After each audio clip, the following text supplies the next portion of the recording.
kooxda Classic Boys ayaa goolkulaagayaal 5 iyo 4 uga soo badisay kooxda Hillaac sidaana ku qaaday koobkii lagu xusaayay marxuun Cabdikariin Xuseen Cabdi Waraabe garoonka Saylada degmada Maxamuud Haybe ee magaalada Hargeysa. Isku darka labadii qaybood ee kulanka ayaa ku soo idlaaday barbare eber iyo ebera iyadoo kulankan uu dhexdhexaadiyay ka ahaa Khalid Dhucda xilli loo gudbay qaybta goolkulaagyada kooxda Hillaac ee laga badiyay. Mubaarak waa u dhaliyay, Maxamed Torino waa laga qabtay, Mustafa waa dhaliyay, Ismaaciil Cabdikariin waa u dhaliyay iyo Cawil Isaaq oo isna u dhaliyay. Halka goolkulaagyadii kooxda Classic Boysna Cabdiraxiin, Adnaan, Mahdi, Axmed Carabo iyo Sharmaaka Toobna waa ay dhaliyeen. Intii aanu kulanku dhammaan ayaa waxaa malcab dadkan si wada jir ah ula hadlay mas'uuliyiin ka soo qayb gashay xiritaanka tartankan, waxaana ka mid ahaa musharax Cabdikariin Axmed Mooge, Macalin Maxamed Maxamuud Diridhaba iyo madaxa xiriirka kubadda cagta ee gobolka Murudsheekh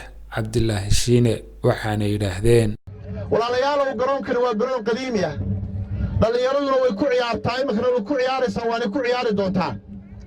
annaga waxay nala tahay in caruurta iyo xoolaha la kala saaro, in garoonkan iyo xoolaha la kala saaro, sida ay u suuragaltayna loo kala saaro. ilmaha dhalinyaradii waa inuu helaa garoon nadiif ah oo ku habboon inuu ku ciyaaro oo caafimaadkiisa markaa waxba yeelahayn. neefka xoolaha iyo qofka iibinayana xaq wuxuu leeyahay meel uu xoolihiisa caws iyo calaf ku siisto, biyo ku siisto oo aan garoonka ahayn buu u baahan yahay. labadaas markaa ay tahay in la iswaafajiyo. ciyaaraha Soomaaliland horumar baa ka muuqda, horumarka ka muuqda waxaa horseed u ah dhalinyarada Jamhuuriyadda Soomaaliland. wareegan ammaankiisa iyagaa suga, garoonka koobka iyagaa dhigtay. haddii ilaahay idamkeeda leeyahay si habsamiyo oo wanaagsanna waa u socdaa. waxaan ilaahay ka baryaa ciyaaruhu inay horumar fiican inoo sameeyaan, ciyaartooy wanaagsan oo magac soo jiidaan oo ka soo baxo garoonkan iyo garoomada kale ee magaalada Hargeysa ku yaala. dhalinyarada Soomaaliland dhammaan meel kasta joogto gudaha dibadda aad baan u salaamayaa.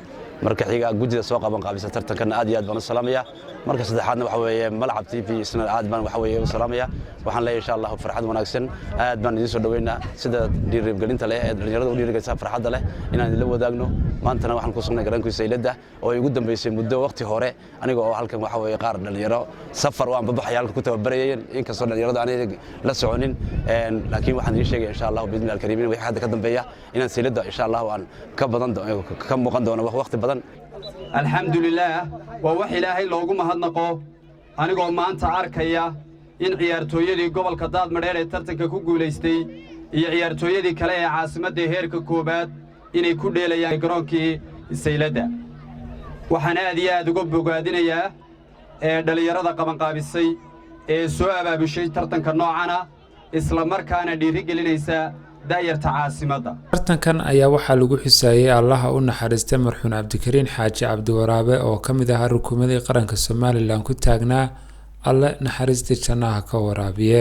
si kastaba kooxda Classic Boys ayaa goolkulaagayaal 5 iyo 4 ah uga soo badisay kooxda Hillaac sidaana ku qaaday koobkii lagu xusaayay marxuun Cabdikariin Cabdi Waraabe garoonka Saylada degmada Maxamuud Haybe ee magaalada Hargeysa. Axmed Taye Qaran, wararka malcab magaalada Hargeysa.